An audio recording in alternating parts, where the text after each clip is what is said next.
ఓం సాయిరామ్ శ్రీమాత్రే నమః. ఓం నమ శివాయ. బిడ్డా, నీకు శివయ్య అంటే ఇష్టమా?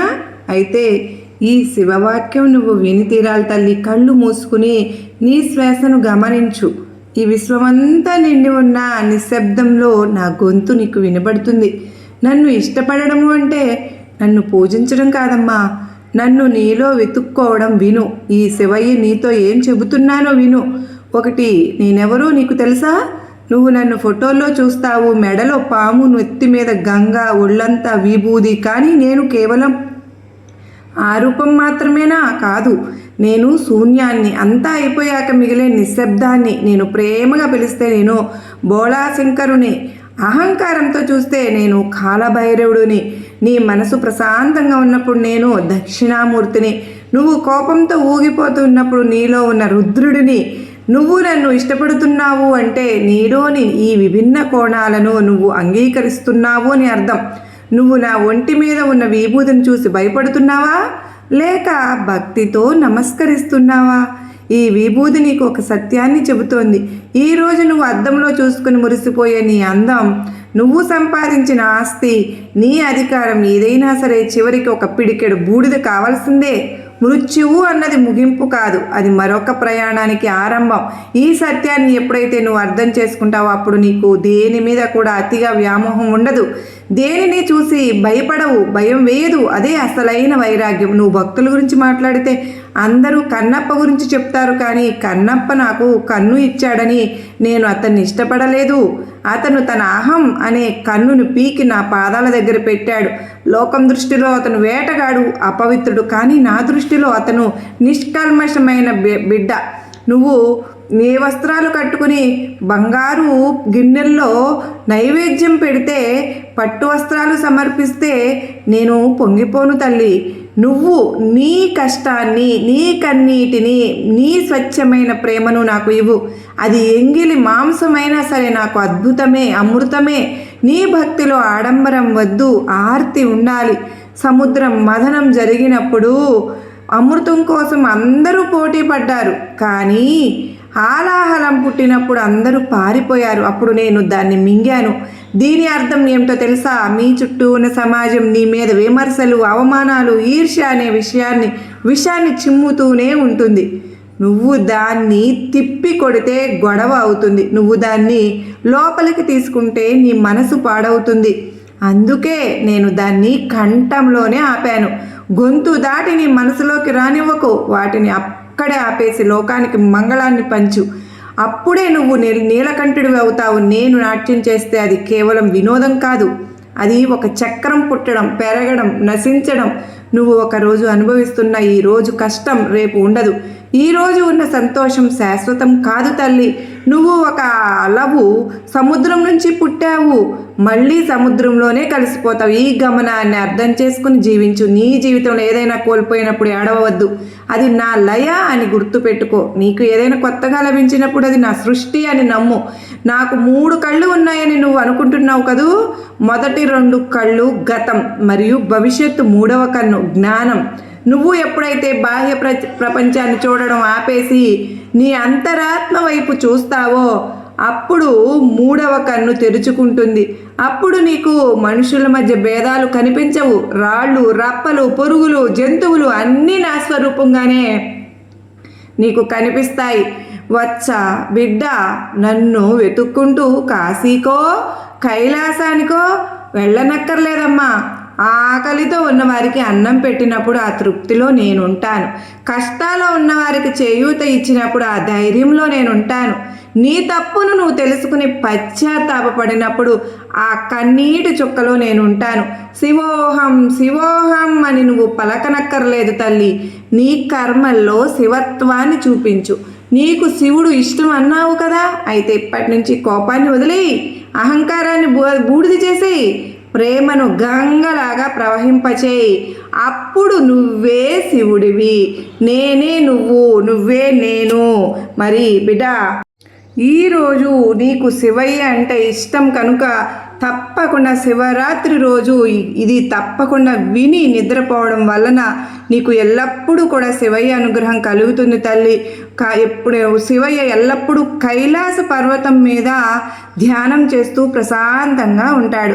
మహారాజు అయిన హిమవంతుని నగరం కైలాస పర్వతానికి దగ్గరలోనే ఉంటుంది. హిమవంతుడు స్వర్గలోక మహిళను ప్రేమించి వివాహం చేసుకున్నాడు. వారికి ఒక కుమార్తె పుడుతుంది. ఆమె పేరు పార్వతి. ఆమె పర్వతాలకు రాజైనటువంటి హిమవంతుడి కూతురు అవడం వలన ఆమెకు పార్వతి అని నామకరణం చేశారు. పార్వతీదేవి చిన్నప్పటి నుండి చదువుల్లో, ఆటల్లో మరియు అన్ని విషయాల్లో చురుగ్గా ఉంటుంది. ఆమె చిన్నప్పటి నుంచి శివయ్య నామం వింటూ ఆయన గురించి తెలుసుకుంటూ ఉంటుంది. ఎన్నోసార్లు కైలాస పర్వతాన్ని చూస్తూ అలాగే నిద్రపోయేది. ఎప్పటికైనా శివయ్యను వివాహం చేసుకోవాలి అని ఆమెకు కోరిక ఉండేది. కొన్ని సంవత్సరాలకు తరువాత నారదుడు హిమవంతుడి దగ్గరకు వచ్చి, నీ కూతురు పార్వతికి శివుడంటే చాలా ఇష్టం, ఆమెను శివుడికి ఇచ్చి వివాహం చెయ్యి అని అంటారు. కానీ హిమవంతునికి కూతురైన పార్వతిని శివయ్యకు ఇచ్చి వివాహం చేయడం అస్సలు ఇష్టం ఉండదు. అప్పుడు హిమవంతుడు పార్వతి దగ్గరకు వెళ్ళి ఎన్నో మాటలు చెప్పి ఎన్నో ప్రయత్నాలు చేసి ఆమె మనసును మార్చడానికి ప్రయత్నిస్తాడు. కానీ పార్వతీదేవి ఎన్ని చెప్పినా నేను శివుణ్ణే పెళ్లి చేసుకుంటా అని అంటూ ఉండేది. అప్పుడు హిమవంతుడు చేసేదేమీ లేక పార్వతిని తీసుకుని కైలాస పర్వతాన్ని ఎక్కి శివుని దగ్గరకు వెళ్ళి శివునితో ఇలా అంటాడు, నా కూతురు మిమ్మల్ని వివాహం చేసుకోవాలని అనుకుంటూ ఉంది. ఇక నుండి పార్వతి మీ సేవలు చేసుకుంటూ ఉంటుంది అని చెప్పి శివునితో అంటారు. ఇదంతా శివుడు ధ్యానం చేస్తూ వింటూ ఉంటాడు. అప్పటి నుండి పార్వతీదేవి శివయ్యకు సేవలు చేసుకుంటూ ఎన్నో రకాల పూజలు చేస్తూ శివుణ్ణి పొందటానికి ప్రయత్నిస్తూ ఉంటుంది. ఇదంతా జరిగే సమయంలో తారకాసురుడు అనే రాక్షసుడు ఒక వరాన్ని పొందుతాడు. నా మరణం కేవలం శివుని కొడుకు చేతుల్లో ఉండాలి అని. శివుని భార్య సతీదేవి మంటల్లో దూకి చనిపోతుంది కదా. ఇప్పుడు ఈ తారకాసురుని చంపాలంటే శివుడు పార్వతీదేవిని వివాహం చేసుకోవడం అత్యంత ముఖ్యమైనది. అప్పుడు బ్రహ్మదేవుడు ఎలాగైనా పార్వతిని శివుణ్ణి కలపాలని మన్మధుడిని పిలిపించి వెళ్ళి శివుడి మీద ప్రేమ బాణాన్ని వదిలి పార్వతీదేవి మీద ప్రేమ కలిగేలాగా చెయ్యి అని ఆజ్ఞాపిస్తారు. మన్మధుడు సరే అని తన భార్య రతీదేవితో కలిసి కైలాస పర్వతానికి వెళ్తారు. ఆ సమయంలో శివుడు ధ్యానం చేసుకుంటూ ఉంటాడు. పక్కనే పార్వతీదేవి కూర్చుని శివుని జపిస్తూ ఉంటుంది. ఇదే మంచి సమయం అని తమ ప్రేమ బాణాన్ని శివుని ఛాతి పైన వదులుతాడు. 100 సంవత్సరాల నుంచి ధ్యానం చేస్తున్న నాకు భంగం కలిగిస్తావా అని కోపంతో ఎదురు ఎవరు ఉన్నారని కూడా చూడకుండా శివుడు 3వ కన్ను కోపంతో క్రోధంతో తెరుస్తాడు. ఆ 3వ కన్ను నుండి వచ్చిన శక్తికి ప్రేమదేవుడైన మన్మధుడు భస్మమైపోతాడు. తన భర్త కళ్ళ ముందే చనిపోవడం చూసి మన్మధుడి భార్య రతీదేవి ఏమీ ఆలోచించకుండా పార్వతీదేవిని నీకు నీ జీవితంలో సంతానం కలగదు అని శపిస్తుంది. కానీ మళ్ళీ తారకాసురుడి గురించి గుర్తొచ్చి, పార్వతి నువ్వు తల్లి అవుతావు, కానీ నీ గర్భం నుండి ఒక్క పిల్లవాడు కూడా జన్మించడు అని చెప్పి వెళ్ళిపోతుంది. పార్వతీదేవి ఏడుస్తూ శివుడి వైపు చూస్తుంది. శివుడు పార్వతీదేవి ముఖం కూడా చూడకుండా మళ్ళీ ధ్యానంలోకి వెళ్ళిపోతాడు. పార్వతీదేవికి అప్పుడు అర్థమవుతుంది, శివుడి అనుగ్రహం పొందాలి అంటే శివుని పూజించాలి అని. అప్పుడు పార్వతీదేవి కైలాస పర్వతం నుంచి వెళ్ళిపోయి శృంగి తీర్థంలో శివలింగం ముందు కూర్చుని శివుని నామాన్ని జపిస్తూ 60,000 సంవత్సరాలు ధ్యానం చేస్తూ ఉంటుంది. ఒకరోజు అక్కడే పక్కనే ఉన్న నదిలో ఒక ముసలి చిన్న పిల్లవాడిని పట్టుకుని నదిలోకి లాక్కు వెళుతుంది.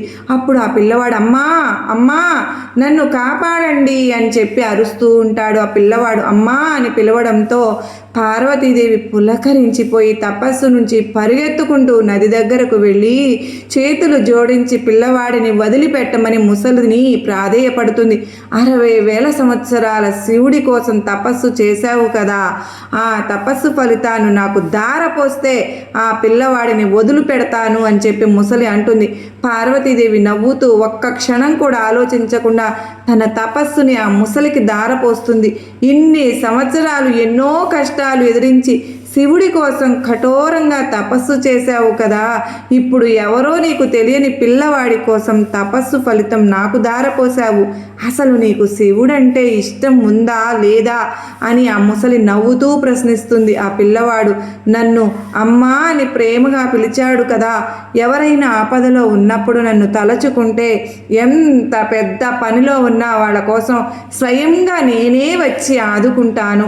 ఇక తపస్సు అంటావా, శివుడు అంటే నాకు ప్రాణం. నేను మళ్ళీ ఎన్ని సంవత్సరాలైనా శివయ్య కోసం తపస్సు చేస్తాను అని అంటుంది.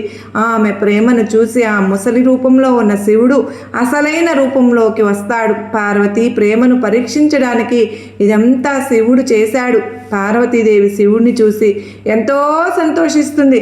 అలా శివుడు పార్వతిని పెళ్లి చేసుకోవడానికి అంగీకరిస్తారు. దేవతలందరూ కలిసి హిమవంతుడి ఇంటికి వెళ్ళి హిమవంతుడిని పెళ్లికి ఒప్పిస్తారు. అలా శివుడికి పార్వతిని హనుమంతుడి ఇంటిలోనే వివాహం జరుగుతుంది. శివ పార్వతుల పెళ్లి అయిన తరువాత రోజే దేవతలందరూ శివ పార్వతుల దగ్గరకు వెళ్ళి, స్వామి మీరు మన్మధుడిని భస్మం చేశారు కదా, దయచేసి అతన్ని మళ్ళీ బ్రతికించండి. మన్మధుడు కేవలం బ్రహ్మ చెప్పిన పని మాత్రమే చేశాడు, అంతే, ఇందులో అతని తప్పు ఏమీ లేదు అని వేడుకుంటారు.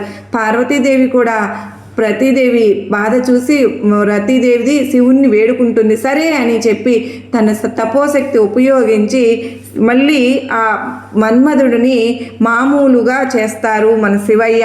మరి తరువాత ఆ మన్మధుడు మళ్ళీ బ్రతికిస్తారు కూడా. అప్పటికే తారకాసురుడు లక్షల మందిని చంపేస్తూ ఉంటాడు. పార్వతికి ఉన్న శాపం వల్ల బిడ్డలు జన్మించరు. మరి కనుకనే శివయ్య మరియు పార్వతీదేవి ఒక గృహం లోపలికి వెళ్ళి ధ్యానం చేస్తారు. వాళ్ళిద్దరి తపోశక్తి అగ్నిలా వెలిగిపోతున్న 6 అగ్నికుండములు ప్రత్యక్షమవుతాయి. అప్పటికే తారకాసురుడు అందరినీ హతమారుస్తూ ఉంటాడు. దేవతలందరూ కూడా అసహనంతో అగ్నిదేవుణ్ణి శివుడి దగ్గరకు పంపుతారు. శివపార్వతులు సరే అని చెప్పి ఆ 6 అగ్నిగుండములను అగ్నిదేవునికి ఇస్తారు. అగ్నిదేవుడు కూడా ఆ 6 అగ్నిగుండముల నుంచి వచ్చే వేడిని తట్టుకోలేకపోతాడు. వెంటనే గంగాదేవిని పిలిచి ఆమెకు ఇవ్వగా ఆమె కూడా కొద్ది సమయం తరువాత ఆ వేడిని తట్టుకోలేక పక్కనే ఉన్న నదిలో ఆ 6 అగ్నిగుండములను పడవేస్తుంది. ఇదంతా చూసి పార్వతీదేవి వెంటనే ఒక నీటి రూపంలో మారి ఆ 6 అగ్నిగుండాలను పట్టుకుంటుంది. కొద్దిసేపటికి ఆ 6 అగ్నిగుండములు 6 బిడ్డలుగా మారుతాయి.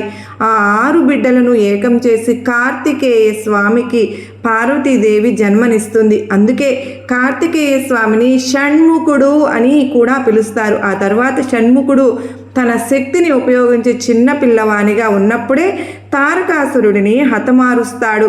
ఆ మహోన్నతమైనటువంటి రోజుని ప్రతి సంవత్సరం మనం మహాశివరాత్రిగా జరుపుకుంటున్న మన భారతదేశంలో వారణాసి, శ్రీశైలం, ద్రాక్షారామం, శ్రీకాళహస్తి, అలాగే వేములవాడ మొదలగు ప్రదేశాల్లో అత్యంత శక్తివంతమైన శివలింగాలు ఉన్నాయి. ఈ మహోన్నతమైన రోజున మన మనసులో ఉన్న కోరికను మనస్ఫూర్తిగా కోరుకుని శివునికి గనక చెబితే శివయ్య ఆ కోరికను వెంటనే తీర్చేస్తారు. ఎలాగూ అంటే ముందు జన్మలో ఎంతో ఆకలితో ఉన్న ఒక మనిషి తన ఆకలి తీర్చుకోవడం కోసం శివరాత్రి రోజున శివాలయంలో ఒక దీపం పెట్టడం వల్ల మరుసటి జన్మలో శివుని అనుగ్రహం వల్ల కుబేరుడుగా మళ్ళీ జన్మించాడు. ఇదే రోజు ప్రతి సంవత్సరం విష్ణువు 1008 కలువ పువ్వులతో శివునికి జపిస్తాడు. మీరే అర్థం చేసుకోండి ఈరోజు ఎంతో మహిమాన్వితమైనదో మహోన్నతమైనదో. మరి మన కుటుంబ సభ్యులకు మనందరికీ ఈ మహాశివరాత్రి రోజున అందరము కూడా మనకందరికీ ఎంతో ఇష్టమైన శివయ్య మీకందరికీ కనుక ఇష్టము అని అనుకున్న ప్రతి ఒక్కరూ కూడా ఓం నమః శివాయ అని కామెంట్ చేయండి. ఇంకా కూడా మన ఛానల్ను సబ్స్క్రైబ్ చేసుకొని వాళ్ళు చాలామందే ఉన్నారండి. మరి తప్పకుండా మీరందరూ కూడా సబ్స్క్రైబ్ చేసుకుని నాకు మీ సపోర్ట్ని అందిస్తారు కదా. ఈ శివరాత్రి రోజు ఎవరైతే ఈ కథను విని నిద్రిస్తారో వారికి ఆ శివయ్య అనుగ్రహంతో మనందరికీ కూడా మన కోరికలు అన్నీ నెరవేరి మనందరము కూడా ఎంతో సంతోషంగా ఓం నమ శివాయ, ఓం నమ శివాయ అంటూ ప్రతి ఒక్కరూ కూడా నిద్రకు ఉపక్రమిస్తే మనకు శీఘ్రంగా మన కోరికలు నెరవేరుతాయి. మరి శివయ్య అనుగ్రహం మన అందరిపైన, మన కుటుంబ సభ్యులందరిపైన ఉండాలని మనస్ఫూర్తిగా కోరుకుంటూ ఓం నమ శివాయ. సర్వే జనా సుఖినో భవంతు.